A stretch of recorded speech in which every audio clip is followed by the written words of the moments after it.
Olá, espero que esteja tudo bem com vocês, porque comigo, graças a Deus, está tudo ótimo. Hoje vamos estudar sobre o Evangelho de Nosso Senhor Jesus Cristo segundo São Marcos. Vamos a ele?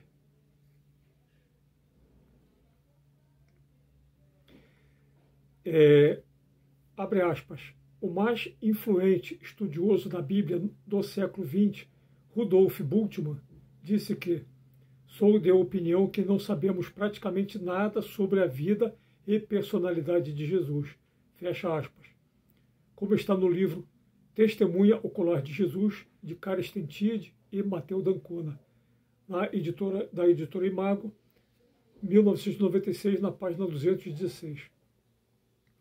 Essa declaração do, abre aspas, mais influente estudioso da Bíblia do século XX, fecha aspas, provoca consternação em todos os cristãos, porque, embora muitos não queiram acreditar, os evangelhos sofreram várias omissões, acréscimos e adulterações, já a partir do primeiro século.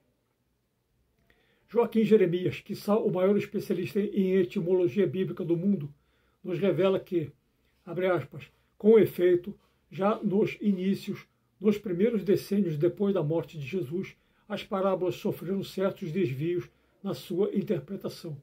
Fecha aspas. Na página 9 do seu livro As Parábolas de Jesus, publicado em 1986 pela editora Paulus. E que, ao traduzir do aramaico para o grego, muitos copistas mal intencionados desviaram o sentido original das palavras de Jesus.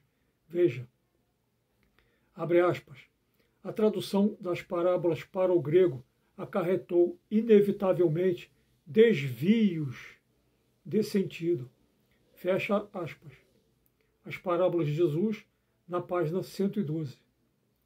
Na página 121, Joaquim Jeremias conclui que, abre aspas, muita coisa ficará para sempre obscura em toda a investigação acerca do mistério da missão de Jesus. Fecha aspas.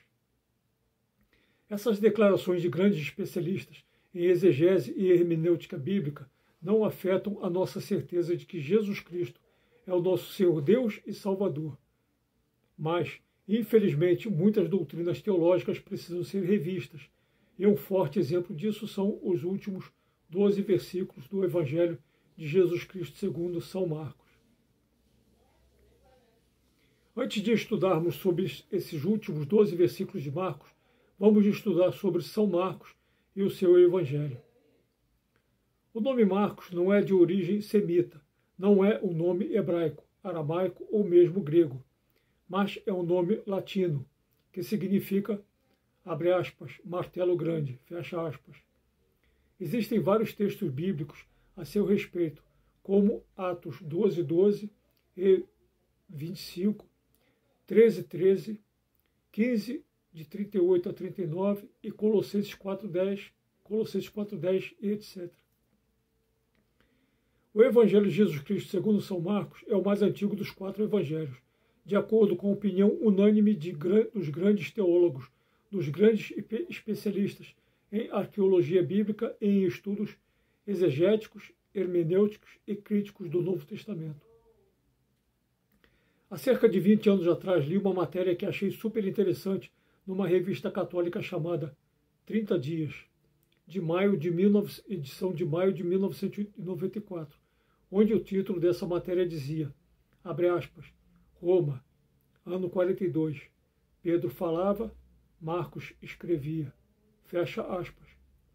E essa matéria revelava que, no ano 42 da nossa era, o apóstolo Pedro, estando em Roma, fez várias pregações públicas sobre os ensinamentos de Jesus Cristo, e um dos ouvintes anotava cuidadosamente cada palavra pronunciada pelo apóstolo Pedro. O nome desse ouvinte era Marcos. Essa informação também é confirmada por Pápias, que foi bispo de Hierápolis no início do segundo século, conforme podemos ver no livro O Cristianismo através dos Séculos, de Earle e Cairns, edições Vida Nova, ano 1990, na página 62.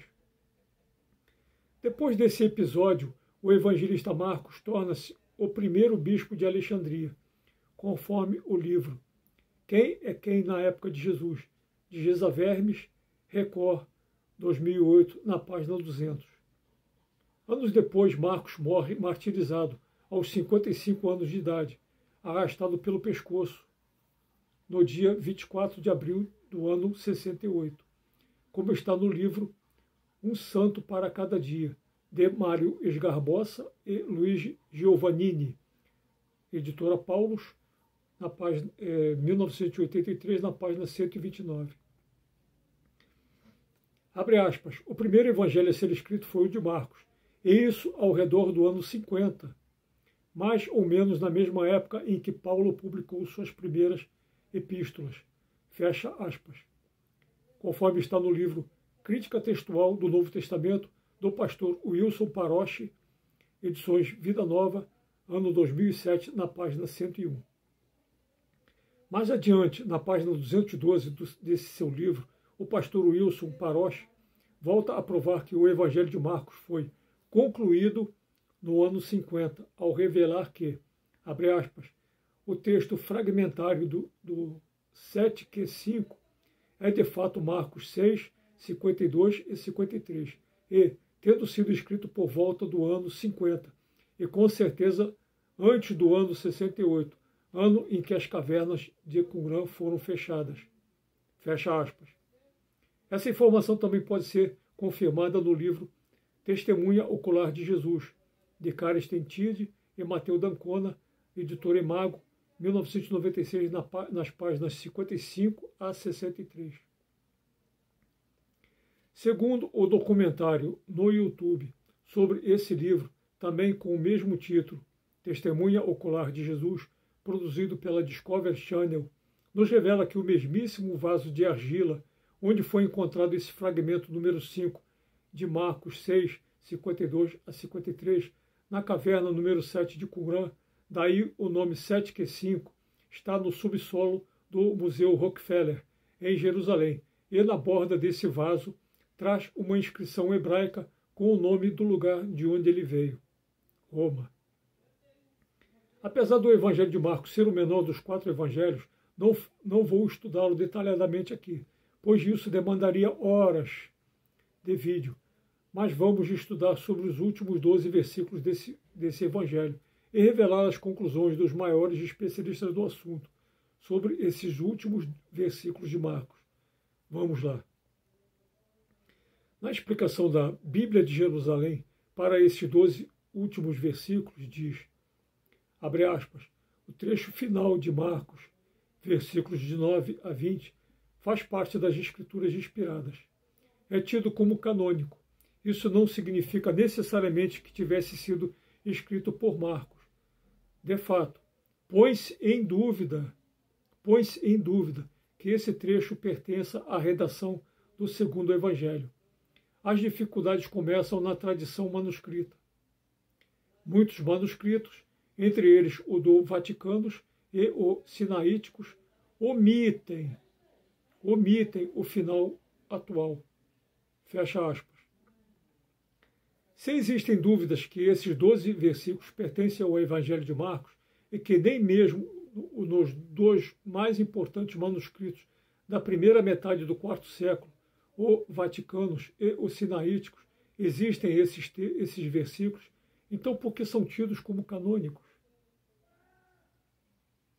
Nos códices Vaticanos e Sinaíticos, os 2 mais importantes manuscritos do início do IV século, o Evangelho de Marcos, capítulo 16, termina abruptamente no versículo 8, que diz, abre aspas, elas saíram e fugiram do túmulo, pois um tremor e um estupor se apossaram delas, e nada contaram a ninguém, pois tinham medo.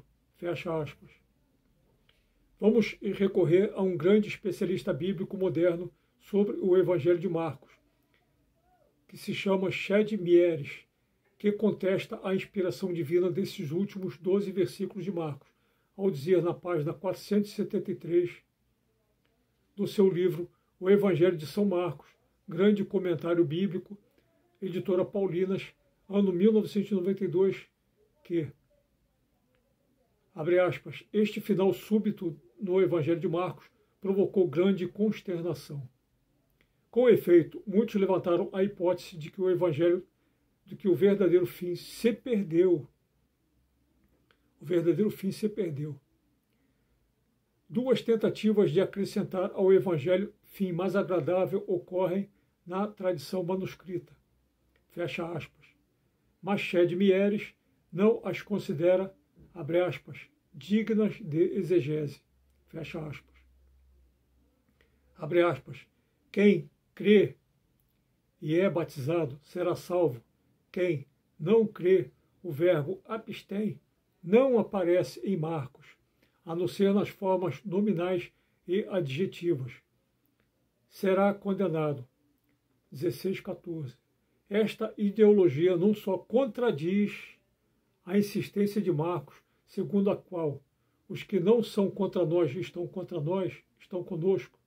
Os que não são contra nós estão conosco, de Marcos 9:40, mas encontra expressão histórica na redivisão da humanidade em cristandade e gentilismo.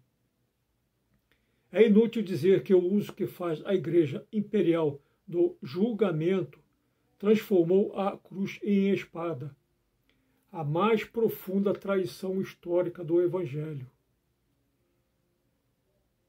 A segunda traição reside em estabelecer a taumaturgia, o ato de operar milagres, como a garantia de crença ou de fé.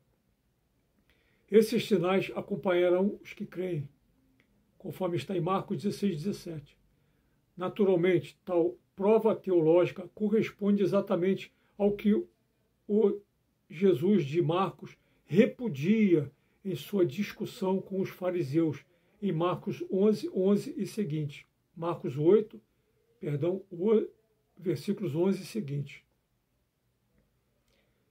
A traição está na suposição mais amplamente aceita de que ser cristão significa demonstrar algum poder visível. Finalmente, a terceira traição consiste na remoção de Jesus da terra para o céu, conforme está em Marcos 16:19. Fecha aspas.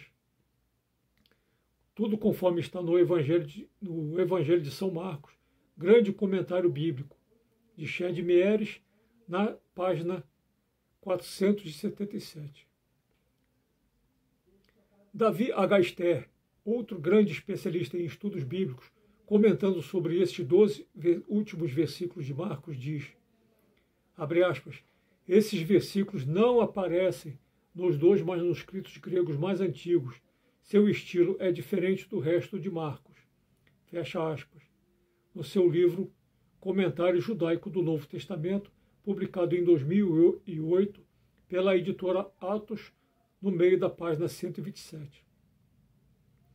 Bart de Ehrman, professor do cristianismo primitivo e do Novo Testamento grego há mais de 30 anos, na Universidade Chapel Hill, da Carolina do Norte, Estados Unidos, nos revela que os últimos 12 versículos do Evangelho de Marcos não são originais e que talvez a última página desse Evangelho tenha se perdido para sempre. Conforme está no seu livro, O que Jesus disse? O que Jesus não disse?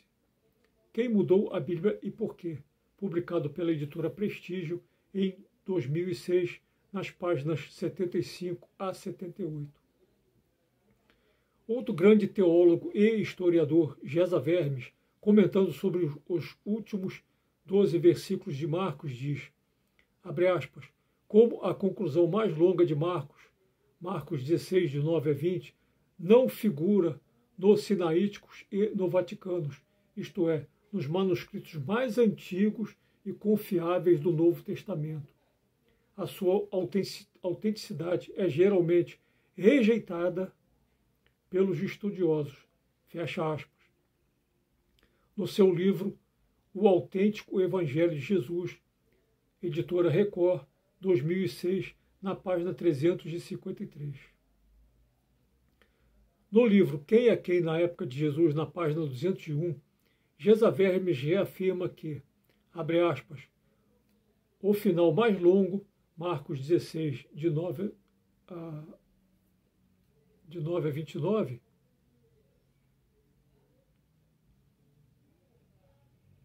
está ausente de todos os manuscritos mais antigos do Evangelho, fecha aspas. Outro grande historiador dos primórdios do cristianismo, Jean-Dominique Crossan, ao comentar os últimos 12 versículos de Marcos, no seu livro A Última Semana, editora Nova Fronteira, 2007, na página 227, diz que, abre aspas, esse fim já era considerado insatisfatório no século II, quando um final mais longo foi acrescentado. Fecha aspas. Essa mesma informação também pode ser encontrada em várias outras obras, em inúmeras outras obras, como por exemplo no livro Bíblia, Verdade e Ficção, de Robin Lane Fox, editora Companhia das Letras, ano 1993, na página 133, etc. O pastor Wilson Paroche nos revela que nos últimos 12 versículos de Marcos, apesar de terem sido citados por Santo Irineu de Lyon e Tertuliano no final do século II, não fazem parte dos ditos originais de Jesus Cristo. Esses últimos 12 versículos de Marcos jamais são citados por Clemente de Alexandria, Orígenes, Eusébio de Cesareia, Clemente de Roma, Cipriano, Cirilo de Alexandria ou Santo Atanásio. Também não está nos principais manuscritos dos 5 primeiros séculos do cristianismo, como os códices bobiense, sinaíticos, vaticanos, siríaca, etc., conforme está nas páginas 184 a 187 do seu livro Crítica Textual do Novo Testamento. O pastor Wilson Paroche também nos revela que, nesses últimos 12 versículos de Marcos, contém 10 palavras gregas que jamais são usadas por Marcos em todo o seu evangelho. Abre aspas, e seu tom retórico também difere totalmente do estilo simples do evangelista. Fecha aspas.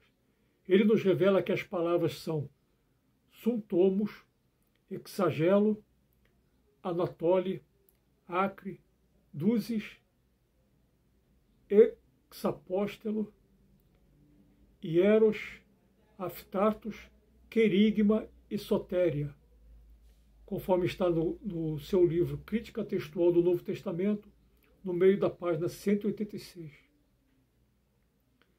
O pastor Wilson Paroche nos revela que não tem como ligar esses 12 versículos, esses últimos 12 versículos de Marcos, com os versículos anteriores, nem com o restante do Evangelho, apresentando para isso vários motivos.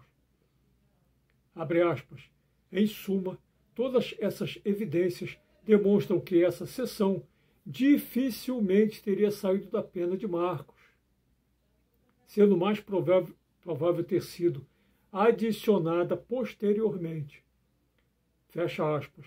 Conforme está no seu livro Crítica Textual do Novo Testamento, na página 189.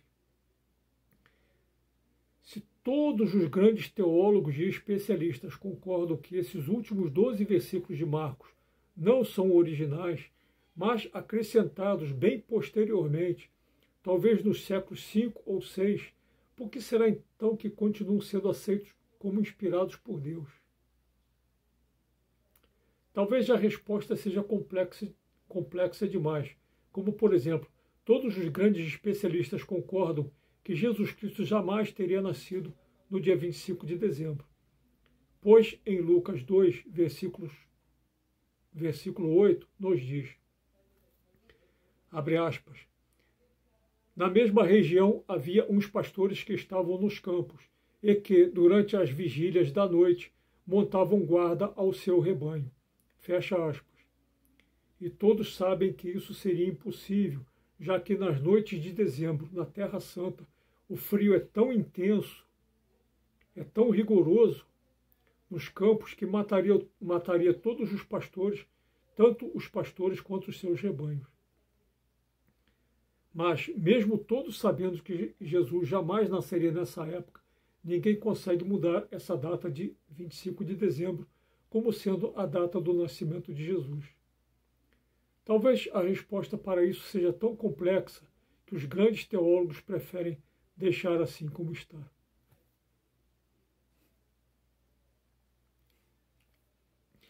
Que Jesus Cristo, nosso Senhor, Deus e Salvador, tenha misericórdia de todos nós. Aleluia.